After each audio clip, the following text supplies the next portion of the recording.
Good morning. Greetings. Good day.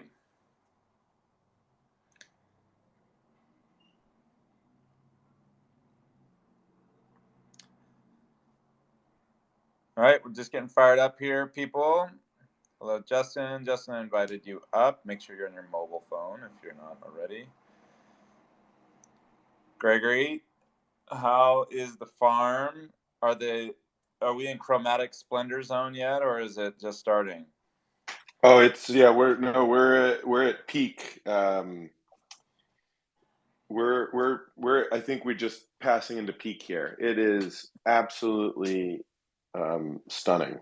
And it's been Amazing. today this morning it was foggy and then the fog slowly burned off and it's a beautiful spotless bluebird sky. So it's yeah, it's really lovely here in New England right now. Yay! That makes me happy. And my assumption is, and I've never lived up near neck of the woods, but I assume the weather can turn pretty quickly, or the season pretty quickly from here forward, or Well, is it got? right now, after our week at Racebrook that we're going to be unpacking with everybody, we it warmed up actually. So it was a lot colder while we were together. We had those nice crisp nights, and the nights have continued to be crisp, down in the 40s, I guess, up here where we are. But the days, it's been getting up into the 80s Fahrenheit. So it's Oh been wow! really, maybe a little bit more like it oftentimes is in California, where you get kind of hotter day and colder night, which isn't necessarily the norm in the summertime. So Yeah, that's kind of kicked the colors into gear, and yeah, it's just lovely. yeah, wonderful.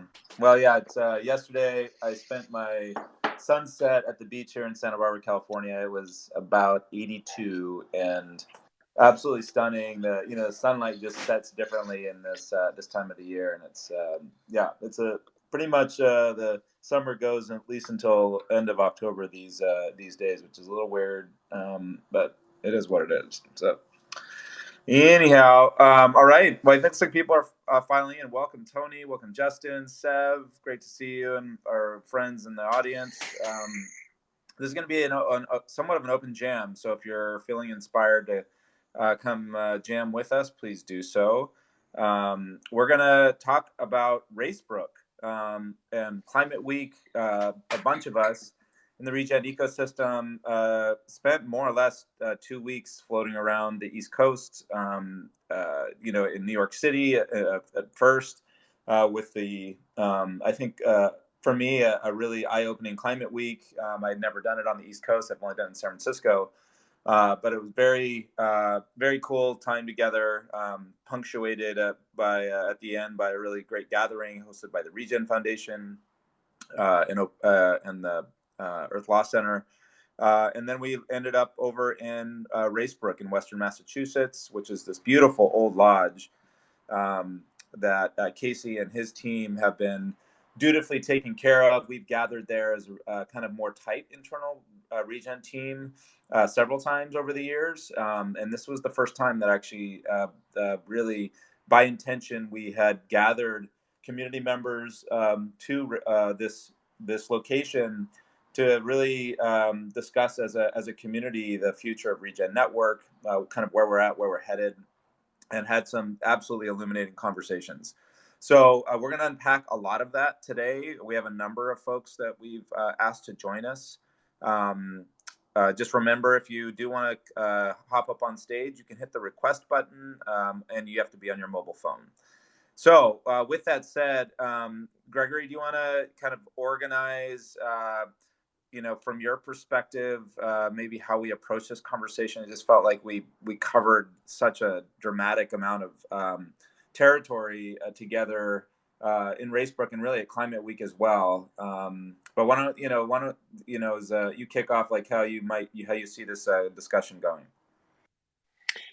Yeah, definitely. I'll just definitely hello to Sev and Tony and Justin, who are already up on stage as speakers, and I see other folks out there, Case and Max, who wasn't with us but who's been leading the tokenomics, and Yeah, Martine looks like is out there as well. So feel free. I think I sent out speaker invites if you want to hop up and share. So yeah, I think just in terms of framing the conversation, I think there's a number of different themes that feel incredibly vibrant, and we can pick amongst them and then weave them together. But the types of conversations that we were having leading up to and sort of fueled by the kind of manic fermentation of Climate Week in New York City, which also coincides with UN General Assembly and is just kind of manic New York at peak. It's like peak New York. And then the opportunity for us to go and have a much smaller, more intimate gathering kind of held by the Berkshire Mountains and just deep dive. The topics that were coming up that felt especially rich for me had to do with sort of opening up crediting, how we create innovation with integrity across the network of Regen Network, the role of sense making and this new paradigm of how we verify and kind of build an understanding of what's true as a community. And I think there's a lot of energy around that. Unfortunately, Austin isn't here, but Austin, both in the retreat and, of course, in the amazing gathering that happened in New York City, which I can't say enough about, that the foundation hosted, there was also a lot of movement around kind of rights of nature, this intersection of rights of nature and a rights approach to watersheds and landscapes owning themselves and having that be a part of the anchor of things. So I think there's a lot of that's a very sort of avant-garde, interesting, dynamic conversation to have.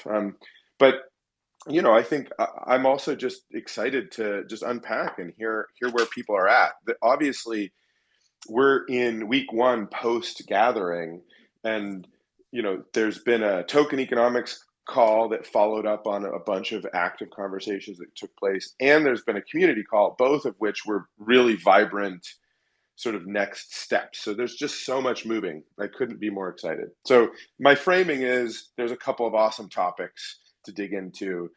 The big one, like the meta topic here being opening up and creating high integrity innovation around eco credits as something that's really emerging as the core and really unique value proposition of Regen Network in a sea of kind of tumult and confusion around carbon markets and biodiversity markets. And we're kind of here saying, hey, we need to have a community of innovators coming together and experimenting in a commons. And so with that, I think I'm just gonna kind of pass it on, maybe over to Sev, just next person on the right of my Twitter screen, and see if you want to share any thoughts and do any framing as well. We can just keep passing it around here and kind of build the conversation. Absolutely. I think the line that Kevin brought up is something that really stuck with me. The platform for innovators to flourish with integrity. That stuck with me from Racebook for sure. I will say, I think another big takeaway is just how solid of a sort of much more solid understanding I have now of the different elements and pieces of Regen Network. I think when, like, especially from somebody new coming into Regen Network, I've been fortunate to be, I don't know, about a year and a half or so that I've kind of been following along. So I had a lot of context. It was really interesting to watch, like, Ross from Checked kind of take in the Regen Network stack and put the puzzle pieces together and sort of see everything come together. So I think, like, that was a really powerful part of it, and now it's brought a lot of clarity and coherence. And then I would say just like right now, I've been filled with sort of inspiration to really explore this open crediting, and it's reinvigorated my um, motivation to dig into methodology development even further. And that's what I've actually been doing for the last couple of days now that I've been settled here in Sicily, hanging out with Antonio. Um, it's yeah, I've with all that clarity that Raceberg brought, um, I've really dug in and kind of fleshed out a lot more of what an agroforestry stewardship credit could look like, um, and yeah, that was, I think, the really a powerful piece to all of this is just like now all the puzzle pieces are much clearer, and now I can like actually run with them and build on that foundation and innovate. And that seems to be the purpose. So that's kind of my high level takeaways from Regen Summit. Awesome. Thanks, Ev. Super exciting. Hey, Justin, it looks like you're hopping off to share something. Welcome. Good morning. Good morning to all. I figured the game was just keep this going, right? So Please proceed. Take it away. to, How you feeling, Justin? Are you okay? I know you're feeling low under the weather. Thanks for hopping on with us. yeah, I'm feeling okay. I may sound a little funny, but I'm feeling okay. So just kind of building off what Seb said, one of the things that really struck me kind of right away actually was the diversity of skills and interests that people had and what they were working on. It was sort of like the full stack of people that need to come together to get things done. Definitely many people out in the world were missed. I don't want to at all imply that we are the only ones that needed to get together. It would be lovely if in the future more people were brought into or were able to come to these events. But for me, as someone who has a background in building software and really connecting the dots between how software is used and the need in the world, it was absolutely brilliant to be deep into these discussions with people that are working on the methodology development, the science, all the way to really high-end software engineers that were open and giving and eager to sit down after talks and talk through hurdles that people have. For me, that's the biggest reason why I ever want to go to events, is to really get into the weeds with people and start to work on real problems together. And I feel like that was there was like a thread of magic that was happening there in between the talks and even at the talks. I got Tony, what's moving for you? I see you joined us up on stage. Good morning. Good morning. Hello, everyone. It's it's really lovely to be here with you all. It's I think my second Regenerati news hour, and it feels like it's been such a wonderful journey diving into the Regen community. It's lovely to see people who have been a part of it for a long time, and then people who are coming in, as Justin was saying, with a huge amount of experience and expertise, but drawn into the community because of what you were saying, Gregory, about this idea, this recognition that there's a deep well of integrity and a desire to bring right relationship as part of how the registry is being constructed and created and co-designed, how it's being seen as the people's registry, as it were. The idea that there are evolutions in this space that can go in many different ways, but there's a really strong desire to come together and bring many perspectives together to open up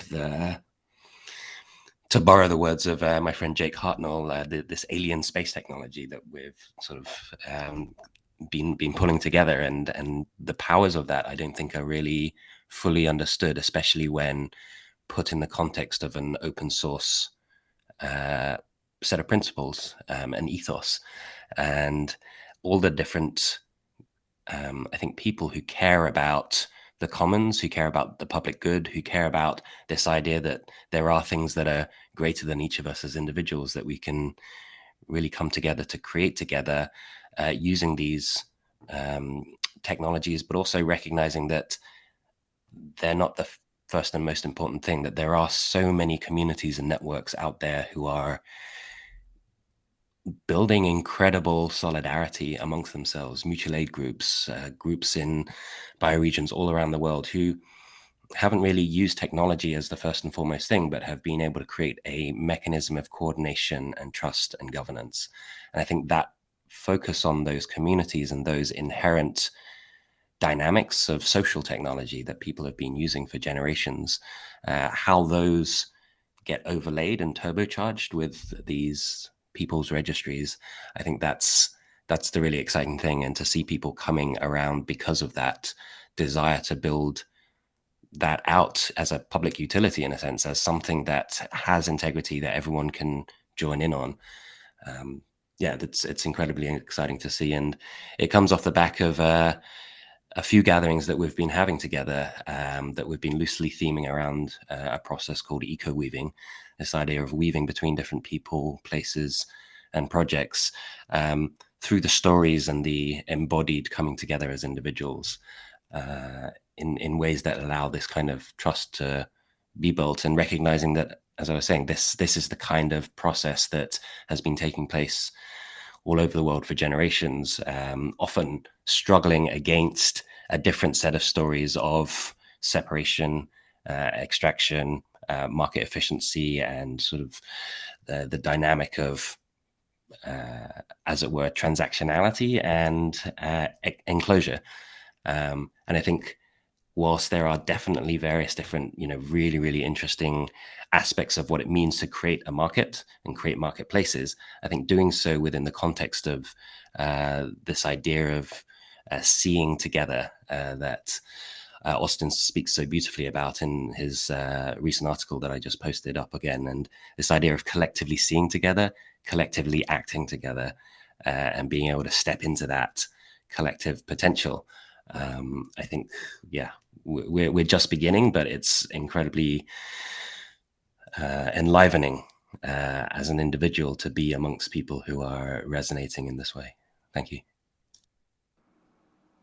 Thanks so much for sharing, Tony. Love it. Great words. Rebecca, obviously, you've been deep in this for quite some time as a core member of Regen Network development, but you got to drop in with that hat on and your community hat as well. I'd be curious to get your reflections on what it meant for you as a core team member and seeing this group gather and what emerged. Thanks, Dave. Yeah, good to hear everybody's voices. Just miss everyone's faces now too. Certainly appreciating hearing the reflections of others. There was a lot that I think we'll be sitting with for quite some time. But I think what I've been left with is a sense of what we do well and what we have to do well. I felt fully what Justin was saying about like this skill set, kind of even like the emotional skills and obviously the technical ones.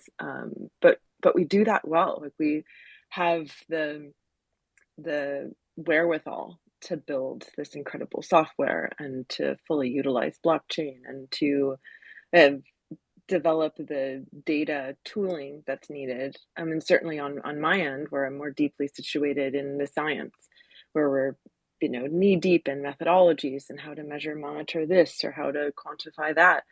That all has its place and is in need of further work and fine tuning. But what I found more significant, and this falls into what we have yet to do well, is the narrative, is the why of all of this work. I think it's fun to talk about what we can build, what we can craft, what we can tune, but the harder work in many ways is to do that rich storytelling, to draw the stories out of the people that are quite busy themselves on the ground, figure out how to communicate that with rich imagery and with rich film and with the right language. And to do that, that's what moves people. That's what transforms people. That's what gives people hope when hope runs thin. That's why people buy. That's why people click onto our website. And so I'm left with, I think, a sense of accountability to myself and to this work that we do, that we get so far with building all of the infrastructure and developing these methodologies, but to really take these things to their full potential and to the impact that we want to reach, we've got to all become storytellers, and all lean into what moves people. And what moves people, we're sitting right on it. We're sitting on these incredible folks in the world that are saving jaguars. Like, it doesn't get any richer than some of these projects that are, coming right through the pipeline. And people have a hunger for I think what's happening on the ground with people that are producing food, that are making biochar, that are doing things in a regenerative way. So tapping into that more fully is a call for myself, and I think a call for all of us to really lean in, even if it feels a little out of our normal territory, to lean in there. Hey, Rebecca, I was wondering if you could maybe pick up just a thread, and then we'll pop over to Martine. That obviously the registry team really showed up in I think a very admirable way throughout the days that we were together, where there was a lot going on in registry. I felt came in with a very good listening and really good leaning in and presenting kind of where the registry's at. On the other side of Racebrook, what kind of were the emergent lines of thinking for you around the role of Regen Registry and the registry program in this kind of ecosystem conversation about the future of Regen Network? That's a great question. It's been on my mind, very much on the the mind of the whole team. And I think where we're left with is feeling, instead of there feeling like a friction between what we're develop and open credits, I think we feel really called to being a leader in articulating different definitions, different like forms of quality, and really setting the tone for ecologically regenerative projects. And that's our place.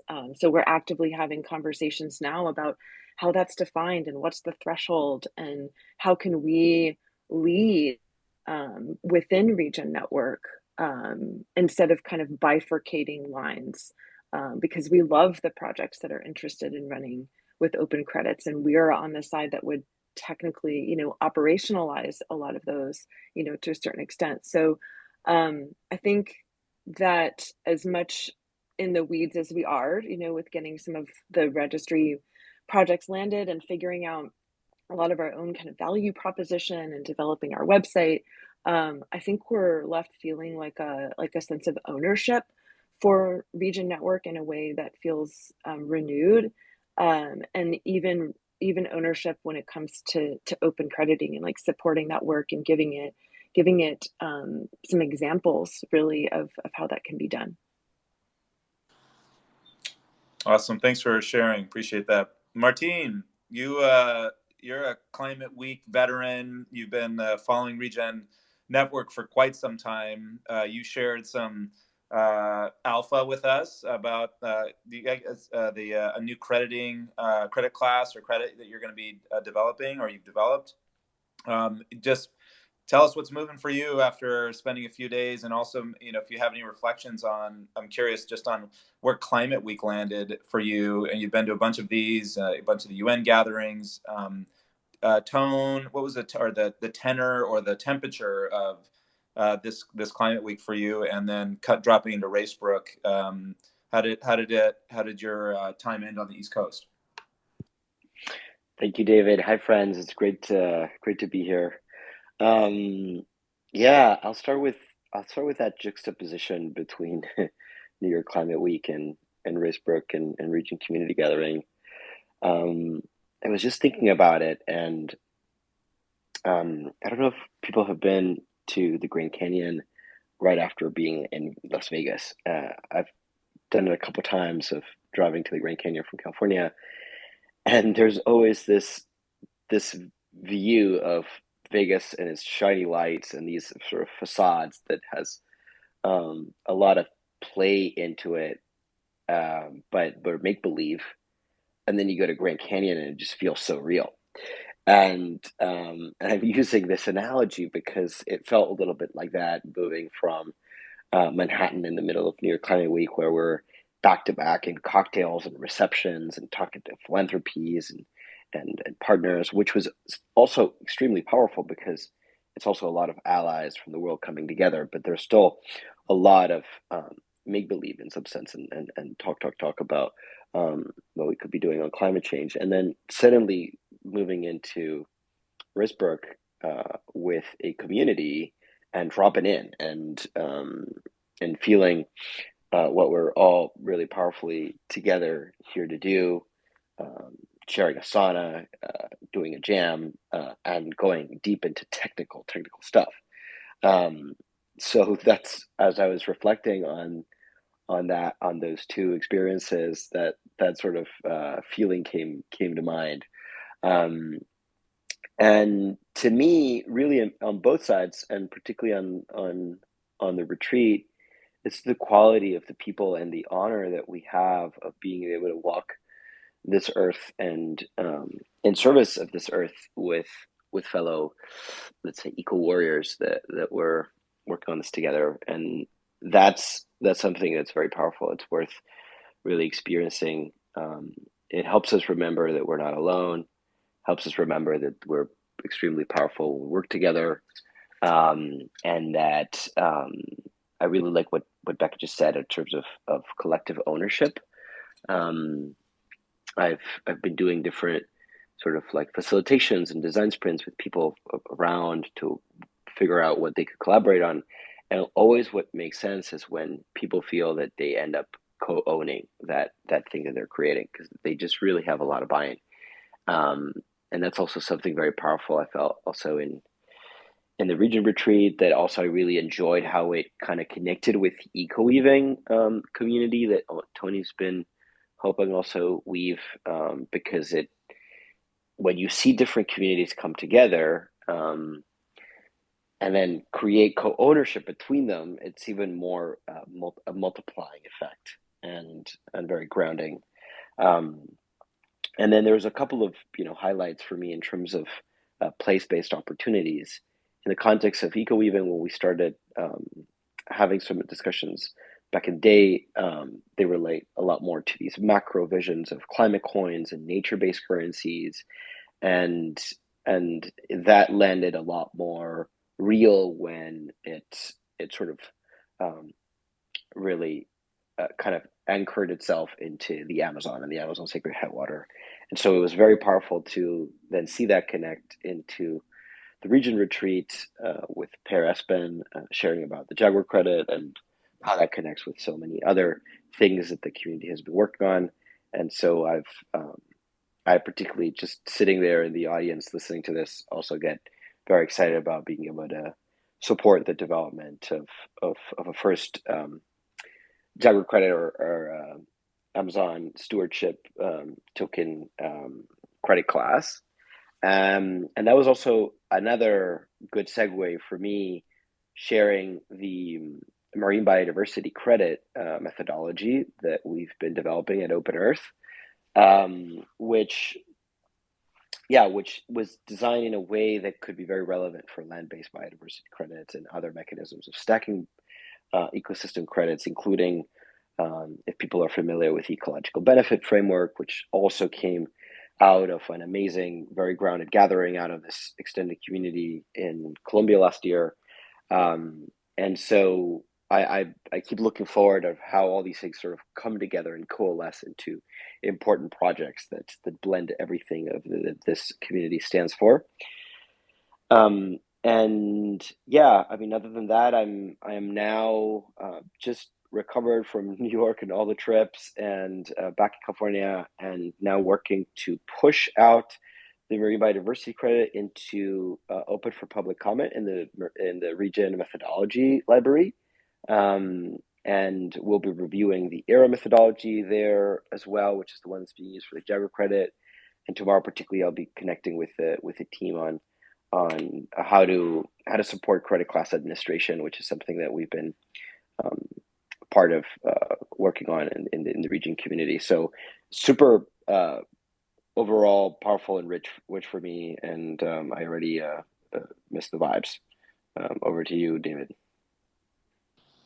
Thanks everybody for sharing. Gregory, maybe I'll circle back around to you. One of the, I think, areas you've been pushing on really for quite some time is this collective ownership and co-creation, co-development of Regen Network. And speaking personally, to me, this gathering felt like that really landed. As I think illustrated by everyone here, and the reflections, people leaning in pretty deeply over the course of a few days. I'm curious, from your perspective, how we, did it land for you similarly? What kind of moved for you as you were watching people lean in over the course of the Racebrook gathering? But I think kind of the really more, I don't know if it's more important, but as important question is, how do we keep this momentum? What do these next phases of Regen Network's evolution invite for everyone listening here and the folks who are at Racebrook to go from to take that energy that we gathered at Racebrook and carry that into execution of activity or community organizing, or the launch of or development of new credit classes, or anything along those lines? What does that look like for you? How do we keep it going?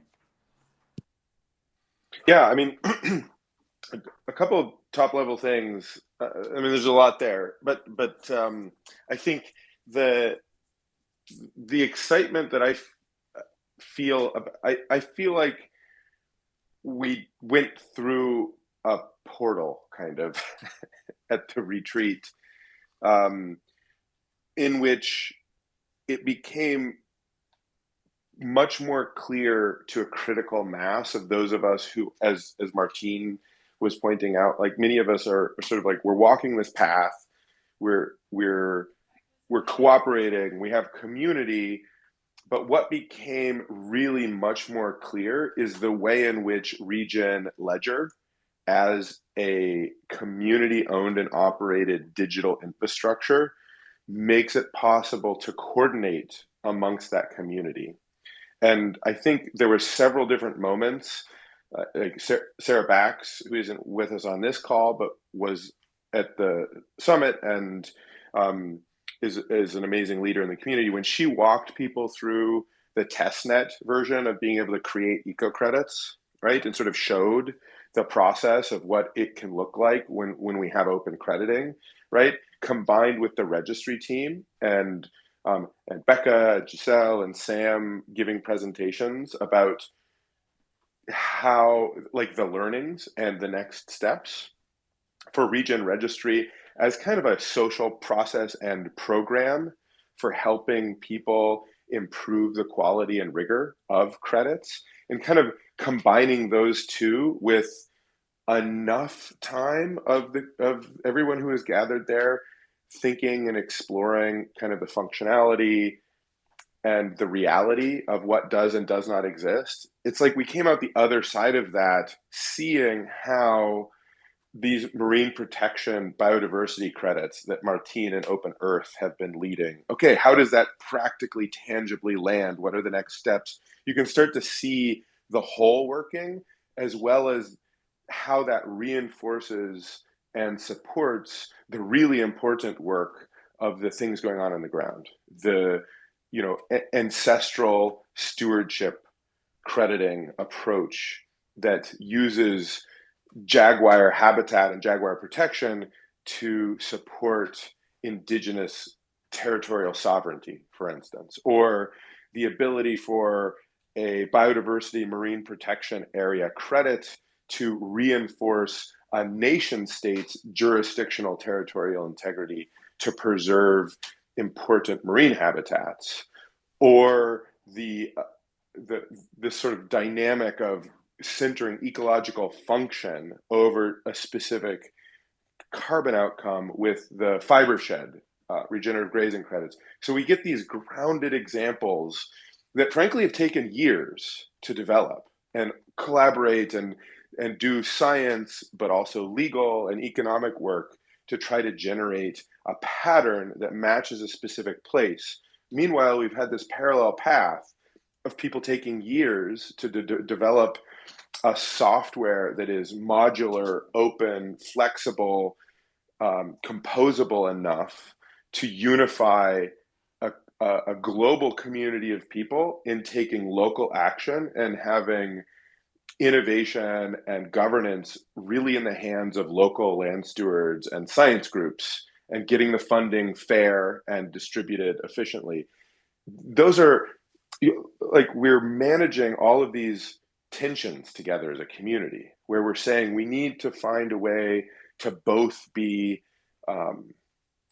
sort of efficient and fast, but also be thoughtful and high integrity. How do we do that? We need to both be able to be sort of transparent and scientifically rigorous, while also maintaining privacy and sovereignty in the hands of local communities. So we have all these beautiful tensions that come together, and just having the community around that and seeing practically what exists, and then being able to have these detailed conversations about how to make it better or how to use it in the right way in this present moment, how to hack on things, is just really, again, I felt like it was a watershed moment in which we really could feel, we crossed a threshold together.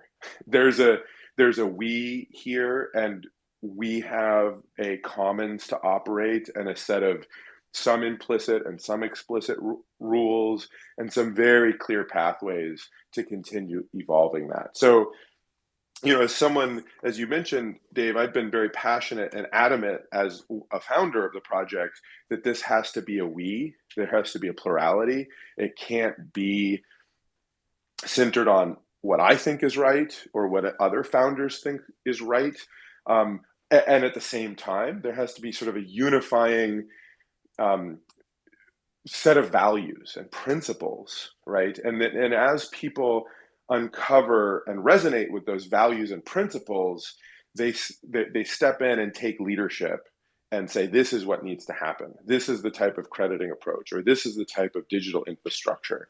And I feel like we've been edging up against the line of that, proverbial me to we moment, where, R&D and Regen Foundation have been holding the torch for a long time, and sort of going out from those two sister organizations to a plurality of Sunflower Tech and Open Earth Foundation and the Eco Weaving community and Mother Tree Labs and, Justin Bedrock Labs, and just sort of like this anchoring out one more level of like saying, we're the owner operators of this system, and in a way that's really unique, right? I think one of the things that's so unique and exciting about Regen Network is it hasn't been sort of like VC backed. There isn't an extractive value stream. We as individuals or as a network, of course, we can and should consider those forms of funding and capital, the mix of things, philanthropy, people buying eco-credits, all those things that are all available to us. So I'm not saying that in like a pejorative way to say that that's the wrong type of money, but just that we're so blessed to have a strong community, clear technology, amazing pilots, real traction, people doing things, legitimacy and credibility, and the opportunity to sort of like lean in together and build it and own it. So I just left feeling so grateful and really quite touched by kind of sort of seeing everything moving. It's sort of like I feel like I could have not been there, and this is what's really touching for me. I do feel like I could have not been there, and it would have been a stunning success. Austin from Regen Foundation facilitated, and the amazing team at the registry, and Becca and others were leading those sessions.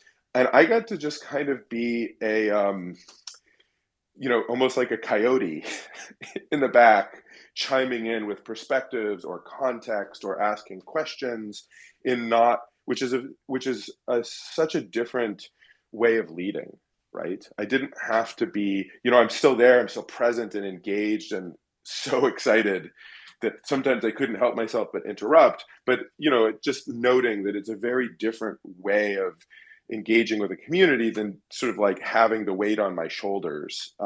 Instead, I could be providing context, I guess. So I personally felt enormously grateful to be able to play that role. I think it suits me a lot better as a leader than being, necessarily like the person and having everybody try to be dependent on that. Again, because I don't think that gets us there, right? This has to be this has to be a community effort, just to reinforce that point. I sort of, I'm curious if other people have reflections out of that. I think of the folks who are up here on the stage, Tony, this was one of the first.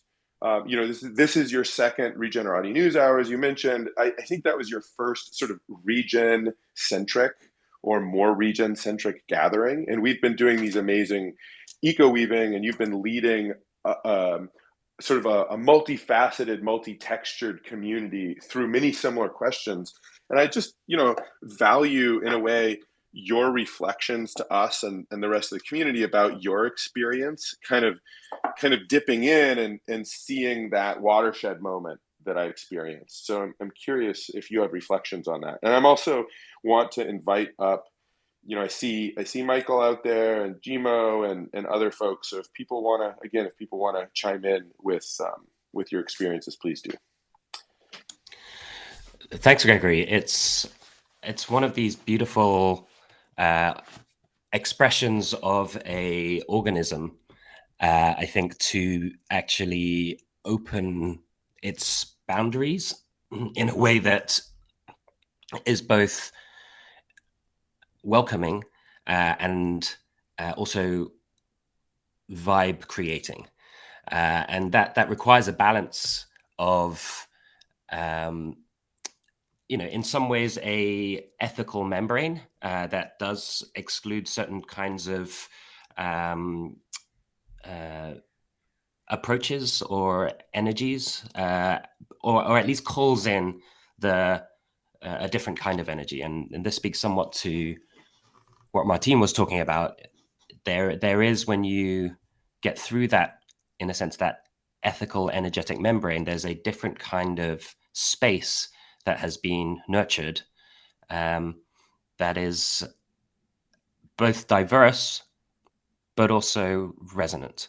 You're resonating around this different dynamic, which is the open dynamic, and you're speaking to your own leadership role and how one can evolve into a sort of an open leadership dynamic, which was beautiful to see, because it wasn't just you, Gregory. It was pretty much everybody who was facilitating or leading. Everybody in the Regen core team and the ecosystem itself is coming in with this set of principles that involve a collaborative dynamic, involve a desire to listen and hear multiple perspectives, involve a willingness to, in a sense, be taken apart, not in a violent way, but in a way where you're stepping into a space where you might not actually have all of your blind spots covered, and you're in a kind of trusting space where you're open to somebody else helping you see your blind spots, things that you might not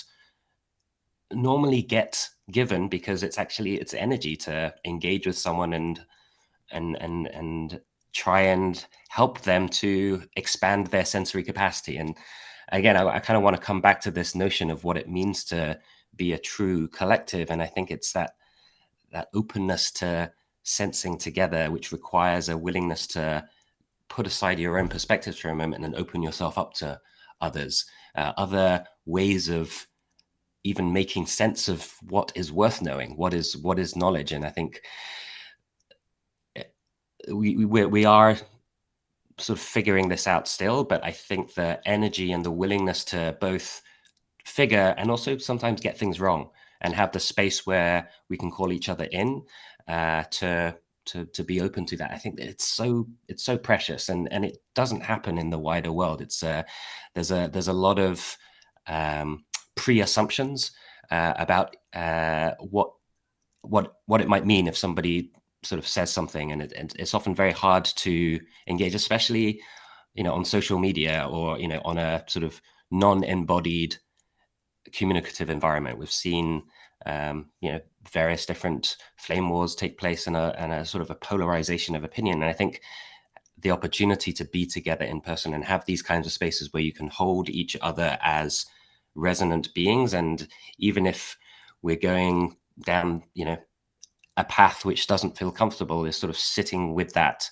discomfort and seeing what that response means inside of oneself, being able to work through those kinds of disagreements, conflicts that, again, I think would be too much in a sort of top-down institutional environment to really uncover. And I think a lot of things get suppressed in those kinds of environments. And in a more horizontal, open environment, the ability to have one's views held and together make sense of the way forward. It's a very different approach, and it's very much tied to, I think, the magic that comes from this broader sense of sovereignty. It's a word that gets bandied about in Web3 a lot, self-sovereignty. It's obviously got the connotations and associations with nation states and the Westphalian conception of sovereignty, but sovereignty, when actually composed from individuals who are given this sense of sovereignty and composed into collectives that bring that sovereignty together. It's a new expression of sovereignty that's separate from the nation state sovereignty, that maybe is a recapitulation of ancestral sovereignties, indigenous cultures who do hold each other as peers with respect in a different kind of dynamic than the sort of institutional, sort of patriarchal parental dynamic, being brought up and seen as a respected equal peer, and the dynamics of co-sovereignty that are involved in those senses. It's a practice. It's not something that you can just say or write down and it happens. It's a performative act, and it's a performative process that actually makes the word sovereignty or the word empowerment or the word autonomy, it gives that flesh, it gives it a deeper meaning that then plays out. And I see that, and it's really beautiful. It's what I'm here for. Thanks, Tony. Beautiful. Gimo, welcome up. It was so awesome to have you there. And Sylvie was one of the inspiring projects that sort of presented, the amazing work that you've been evolving over some years now to, obviously to kind of anchor high resolution, high quality information, tree by tree, for reforestation and afforestation and agroforestry. And, and I think this was the first ever sort of Regen community gathering of this sort. And you were there, and I'd love to hear your reflections, and thanks for hopping up.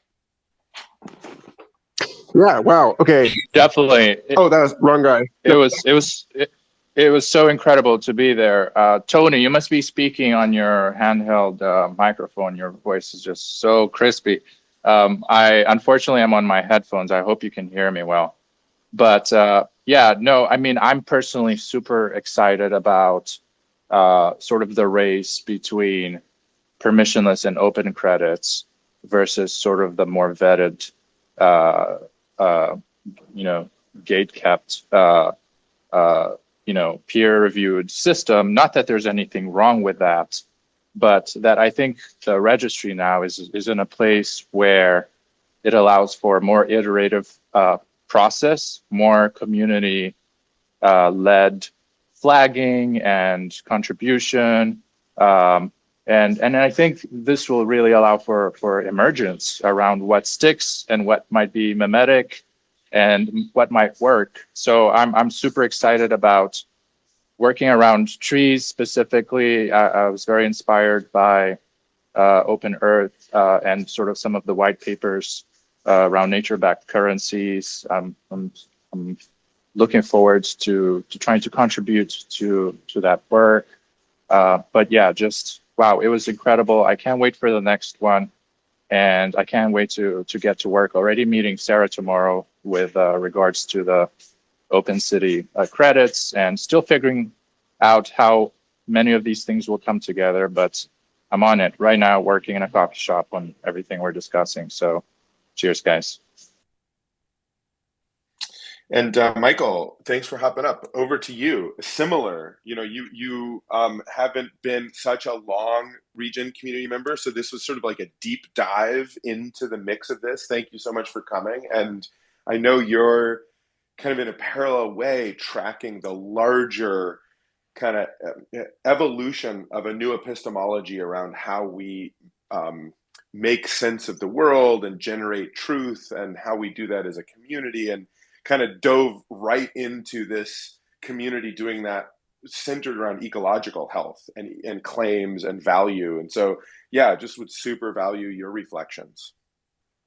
Yeah, thanks. And Jimo, I'm sorry there. The phone blanked out for a second, so I couldn't tell who he was actually fighting up a moment ago. Anyway, but yeah, this was gorgeous. I am one of these, I was on the phone with Doug Rushkoff yesterday, and because I feel a great sympathy for this kind of nebbishy, anxious, ambivalent stance with respect to technology, and I'm like a lot of the other people on this call, I'm old enough to have seen several waves of hype around emancipatory tooling that ended up getting appropriated by predatory interests, or just put guns in the hands of kids. And so I came into this with, as you know, Gregory, I came into this with a lot of caution. I've wanted to believe in the value of this, and that it's actually going to live up to its stated aims for some time, for years. But this was an opportunity for me to really see the community, that the core group, and start watching it start to reach out and fold new people in. And when you're in the thick of it like that, I had the opportunity to really talk to people who had given this substantial, very, very careful thought for a long time on a full-time basis. And one conversation in particular stood out to me, which was the one that I had with you about red teaming this thing, and how is it that, I spent a lot of time at SFI talking with economists who were very critical about the way that value is measured in the world now, and the distortions that it has, created in, systems that we don't really understand well enough to control in this sort of mid-century technocratic paradigm. And I guess what I'm saying is that, what stood out for me, listening to Tony talk about, self-sovereignty in a sort of, less barbed way than we often hear it, coming out of political discussion, but just in the sense of a redistribution of agency in such a way that that we get, how am I trying to say this? I shouldn't be pacing. That, the epistemic thing that you're pointing to is a collision between the scale at which we actually live and the scale at which we are sensing the world and feel a responsibility to act. And that, that I'm looking at, in all these different ways, the exodus from mass surveillance social platforms like this one that are, funded by ad tech, the desire for people to, escape from food deserts and get back into, assume the challenges of village life and homesteading because it heals something in the human spirit, and it restores a more complex and multidimensional relationship between people and between people and the land. Like everywhere I look, I see a return to the human scale amidst this, all of these other runaway processes. And I think that, talking with you and talking with everyone else face to face at this event really did something for me in terms of putting me at ease about the way that systems that are structured in the way that Regen is structuring things make our economy and the impact of our economy on the land less susceptible to bad actors and general idiocy. That it becomes something where I know this I'm not trying to shill Holochain, but and I know this project's not on Holochain, but one of the things I always loved about that project in particular was that it was a knowledge architecture that started by by verifying claims all the way at the edge, between people, and then building up, rather than this thing that, historically, universal consensus chains have a knowledge architecture that works more like an axial religion, where if you disagree with someone, your only alternative is to fork. And I see something in the local determination of how ecological value is measured. I see an isomorphism between the way that the registry is operating and the way that scientific knowledge production operates. And I think that that's really exciting to me, because that means that we're getting to, a system that can not only, help restore the land, but can also restore the human relationships that are can restore the reality upon which coordination is based. And I know, sorry for the long rant, but basically, I see there being, something that's we're not just regenerating our physical environment, we're regenerating our intellectual environment, or we have the possibility to do so here. And so that was that was really exciting for me, and that's one of the things I want to explore more with this community. Awesome. Yeah, love it. And totally agree. I mean, I think the the aim here is definitely this, deeper. I'm always saying eco-crediting, right, is a symbolic relation, is symbolizing the right relationship between a group of people and a place, right? If you're going to do that, you need to build consensus about what right relationship means to that group of people and how they measure it and what the agreements are about it. And so there's this whole sort of multi-variable process that people have to go through.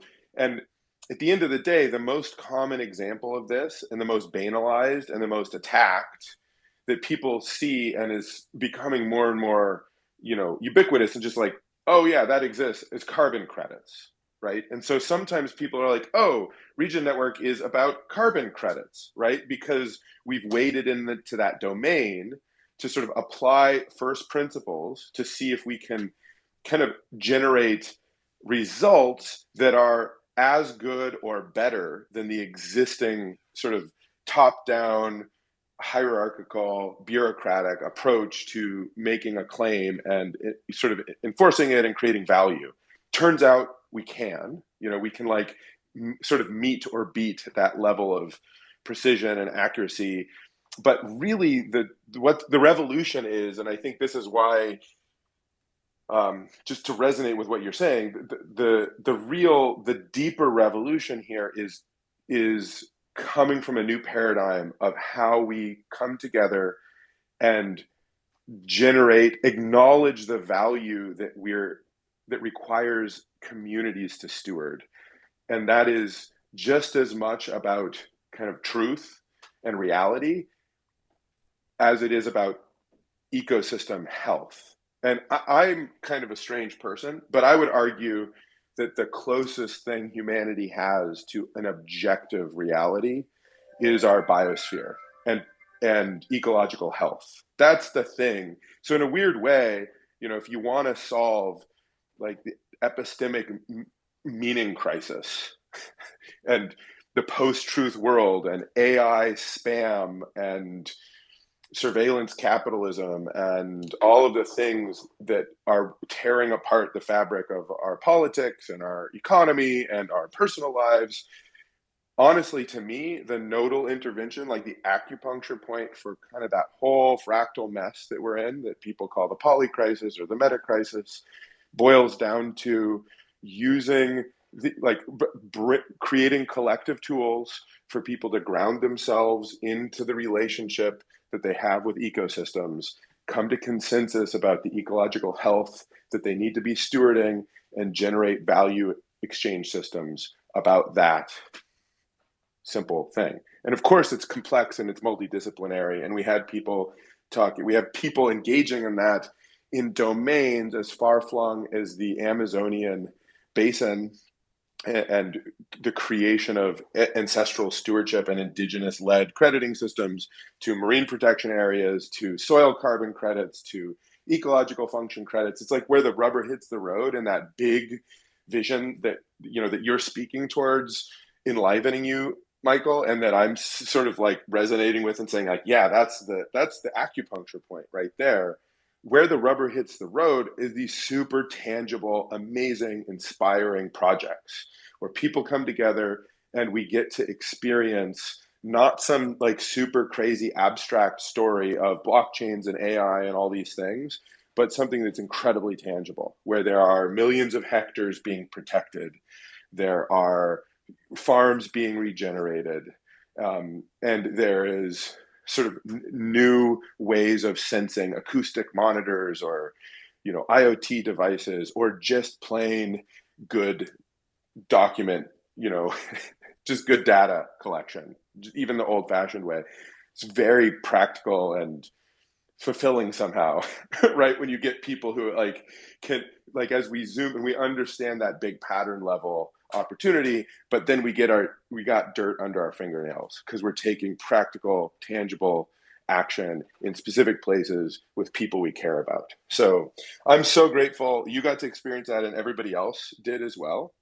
And hopefully those who are listening, let's find ways to be experiencing this together. I mean, the call to action here is that, there's this open, it's complex, right? There's no doubt about it. And it takes people some time to learn about the features, and we have to do better about user experience, summary and distillation of complex information, continuing to evolve, just all the levels of documentation, software usability, applicability, so that more and more people can engage with it.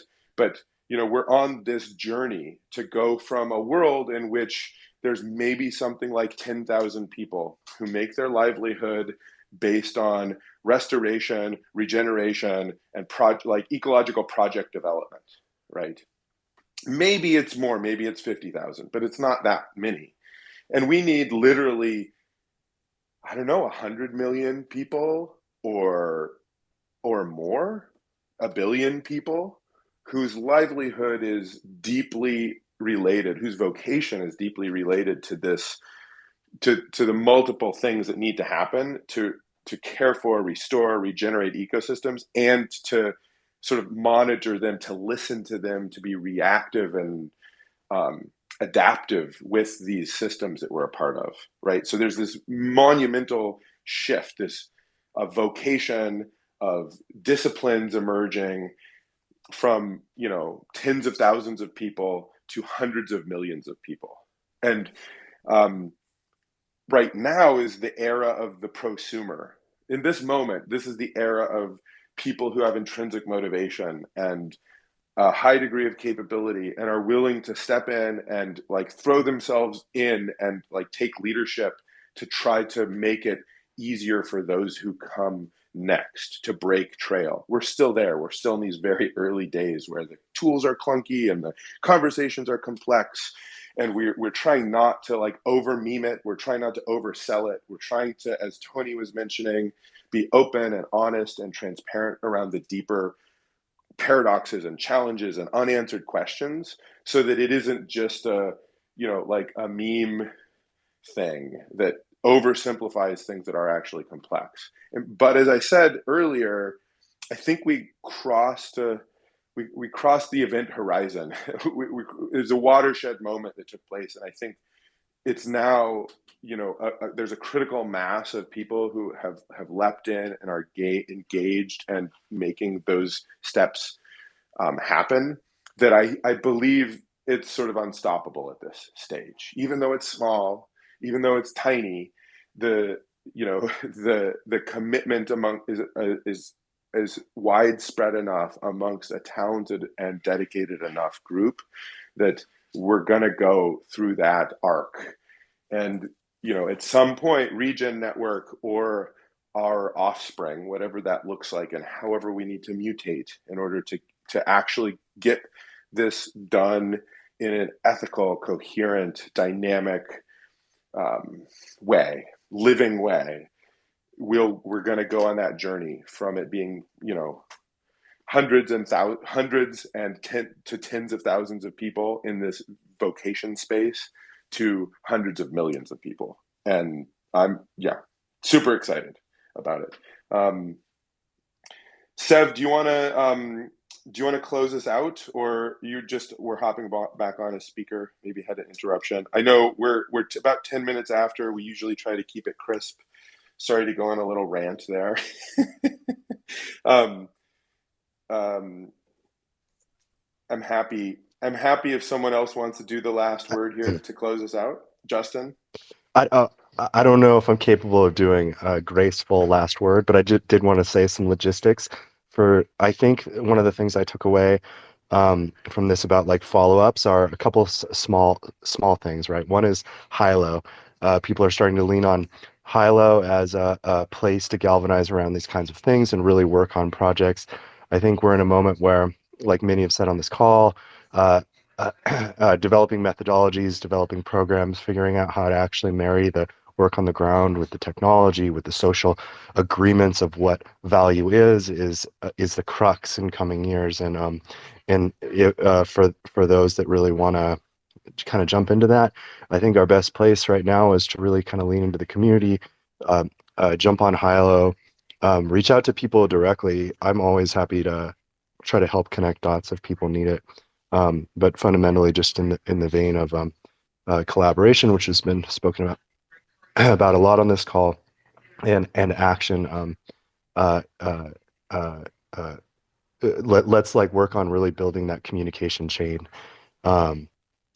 towards the steps that need to be done, the uncertainty of what needs to be done to actually build out assets and things that help us protect the land, restore the land. Love it. Love it. I'll do some tweeting out of high-low links. High-low is amazing, and it's a little clunky to get started, so people, have patience. But it's a lovely surveillance and ad-free community gathering space that I think increasingly those of us who are just like in the weeds on this are finding better than Discord or whatever the other options are for having conversation and collaboration take place. So thanks for grounding us with some logistics. I think the invitation here is to engage.